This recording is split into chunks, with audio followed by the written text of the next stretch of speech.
Октанышның Батыр спорт комплексында муниципаль район башлығы призына татарша көрәш ярышлары тәмамланды. Жеңүчеләр Татарстанның бірінші президенті якташлары Минтимир Шәймиев кубогына республика күләмендәге турнирда катнашу хокукын яулады. Ярышта 22 мәктәптән 89 яшь көрәшче бил алышты. Батырлар 16 үлчәү категориясында ачыкланды. Призлы урыннарны алучыларга район башлыгы Энгел Фәттахов мактау кәгазьләре, медальләр, акчалата бүләкләр тапшырды.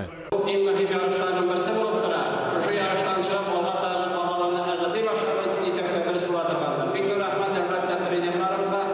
Без көрәшче халык, без татар халкы, без икмәкле халык, игеле халык. Мәктәп командалары арасында да нәтиҗәләр ясалды. Гомуми белем бирү мәктәпләре арасында Октанышның 1нче мәктәбе 1нче, Пүче мәктәбе 2нче, Октаныш технологик техникумы 3нче урыннарда. Төп мәктәпләр арасында татар ямалысы көрәшчеләренә тиңнәр табылмады. 7 көрәшчебез катнашты.